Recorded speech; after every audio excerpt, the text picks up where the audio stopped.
दोस्तों, ये है भागीरथी नदी और ठीक इसके पीछे है अलकनंदा नदी। ये नदी टेहरी से होके आती है। राजा भगीरथ के द्वारा ये नदी लाई गई है शिव की जटाओं से निकल करके यहाँ देवप्रयाग में, और हम हैं यहाँ संगम पर। और मैं दिखाता हूँ आपको संगम का नज़ारा। ठीक सामने है संगम अलकनंदा और भागीरथी नदी का, और दिखाऊंगा आपको खूबसूरत दृश्य। दोस्तों, हम जानते हैं कि पृथ्वी लोक पर गंगा नदी को सबसे पवित्र माना जाता है। हिंदू धर्म में गंगा नदी को मुक्तिदायिनी भी माना जाता है। आज के इस एपिसोड में मैं हाजिर हूँ देवी गंगा की कथा को लेकर। तो नमस्कार दोस्तों, मेरे YouTube चैनल गढ़वाल भ्रमण में आप लोगों का बहुत बहुत स्वागत है।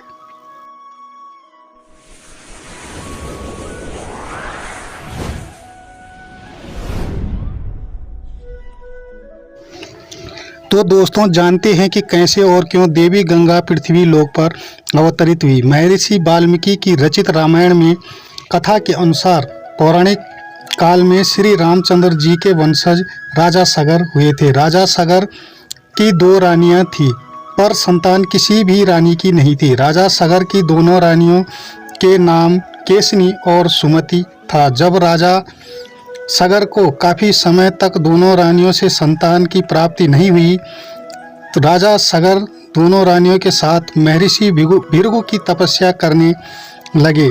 कुछ समय बाद महर्षि भृगु उनकी तपस्या से प्रसन्न हुए और उन्होंने राजा सगर को वर दिया कि उनकी दोनों रानियों से अनेकों पुत्र प्राप्त होंगे, पर साथ ही यह भी कहा कि दोनों रानियों में से एक रानी, एक पत्नी एक ही पुत्र को जन्म देगी और दूसरी 60,000 पुत्रों को। जिस रानी का एक पुत्र होगा वह राजा के वंश को आगे बढ़ाएगा। तब रानियों ने महर्षि से पूछा कि हे भगवान, ये बताइए कि इनमें से कौन सी रानी कितने पुत्रों को जन्म देगी। तब महर्षि ने कहा कि यह तुम दोनों की इच्छा पर निर्भर है। उनकी बात सुनकर रानी केसनी ने वंश को आगे बढ़ाने वाले एक पुत्र की कामना की, तो वहीं रानी सुमति ने 60,000 पुत्रों की। उसके बाद राजा सगर महर्षि को प्रणाम कर दोनों रानियों के साथ अपने नगर को लौट आए, और उसके बाद रानी केसनी ने महर्षि के वरदान अनुरूप एक पुत्र को जन्म दिया, जिसका नाम असमंजस रखा गया।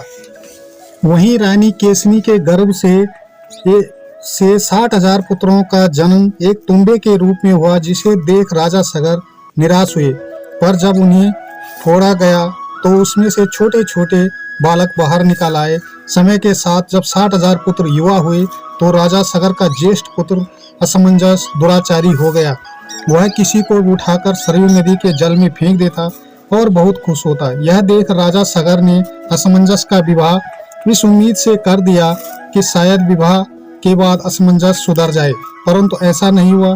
फिर अंत में राजा सगर ने अपने ज्येष्ठ पुत्र असमंजस को अपने राज्य से निकाल दिया। राज्य से निकल जाने के बाद असमंजस की पत्नी ने एक पुत्र को जन्म दिया, तो उस पुत्र का नाम अंशुमान रखा गया। बड़ा होने पर अंशुमान सदाचारी व पराक्रमी हुआ। कुछ समय के बाद राजा सगर ने अश्वमेध यज्ञ करने की ठानी। जब इंद्र को पता चला कि राजा सगर का अश्वमेध यज्ञ बिना किसी रोक टोक के पूरा होने वाला है, तो उन्हें अपना इंद्रलोक जाने का डर सताने लगा। फिर इंद्र ने अश्वमेध यज्ञ के अश्व को चुराकर कपिल मुनि के आश्रम में बांध दिया। इधर अंशुमान अपने सैनिकों के साथ उस अश्व को खोजने लगे, लेकिन काफ़ी देर तक खोज लेने के बाद भी उन्हें अश्व नहीं मिला। तो वह राजा सगर के पास वापस लौट आए और उन्हें सारी बात बताई। तब राजा सगर ने अपने 60,000 पुत्रों को कहा कि तीनों लोकों में जहाँ भी अश्वमेध यज्ञ का अश्व जहाँ भी हो, उसे ढूंढ कर लाओ। पिताजी की आज्ञा पाकर वह सभी अश्व खोजने निकल पड़े और सबसे पहले उन्होंने धरती को खोदना शुरू किया, और काफ़ी दूर तक खोदने पर भी उन्हें अश्व नहीं मिला। तो वह पाताल लोक जा पहुँचे। पाताल लोक में अश्व को खोजते खोजते वह सभी कपिल मुनि के आश्रम में पहुँचे, और वहाँ अपना अश्व बंधा देखकर वह कपिल मुनि को बुरा भला कहने लगे और उन्हें मारने के लिए आगे बढ़ने लगे, जिससे कपिल मुनि की समाधि भंग हो गई। तो ऋषि ने क्रोध में आकर राजा के 60,000 पुत्रों को जलाकर भस्म कर दिया।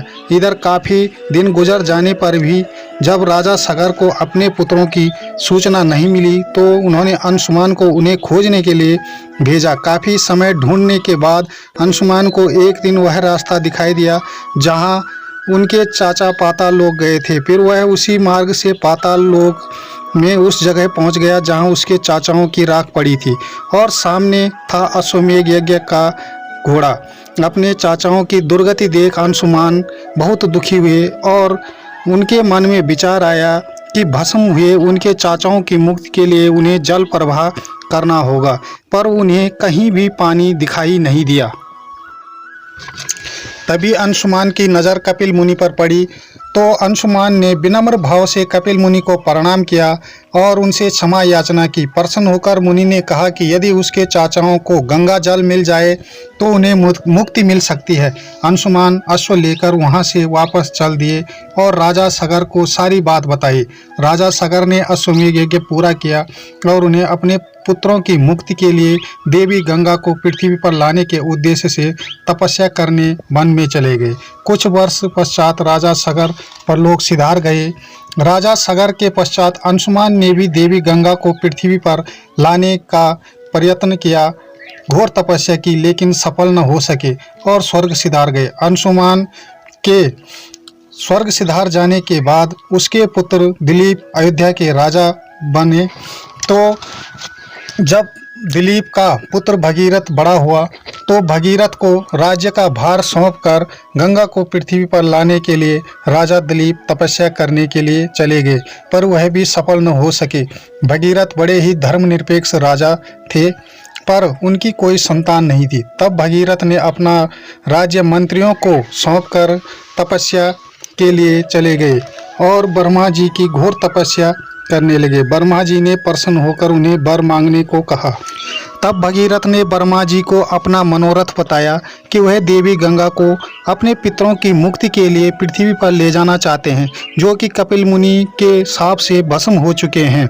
लेकिन ब्रह्मा जी ने इसे असंभव बताया, क्योंकि देवी गंगा का वेग इतना था कि पृथ्वी देवी गंगा का भार सहन नहीं कर सकती थी और पाताल लोक में चली जाएगी।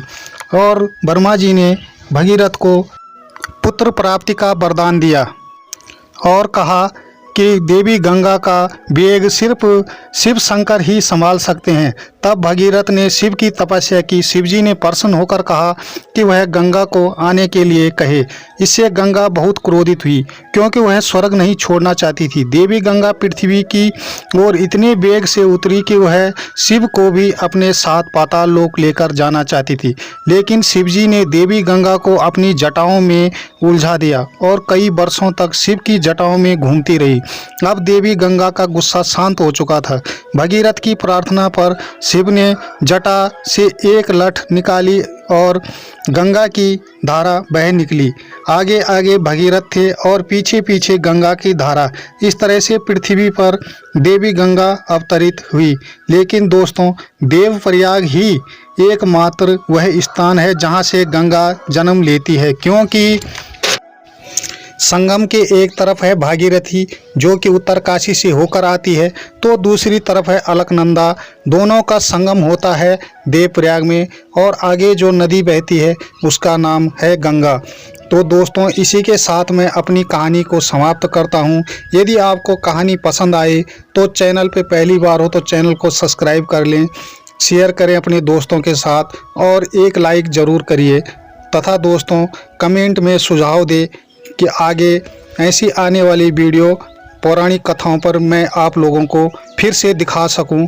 धन्यवाद दोस्तों। इसी के साथ जय हिंद।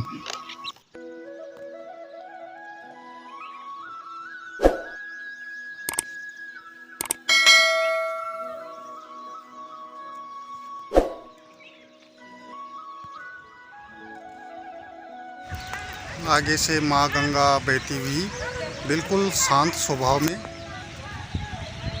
देखिए माँ गंगा का खूबसूरत दृश्य। आपने जो आगे देखा कि भागीरथी नदी और अलकनंदा नदी का दृश्य, आगे से दोनों मिलकर के ये जो है कि गंगा का रूप ले लेती हैं।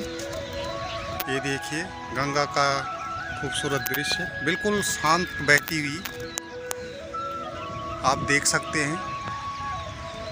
सुबह के 7 बज रहे हैं। गंगा माई का शांत स्वरूप देख सकते हैं आप लोग।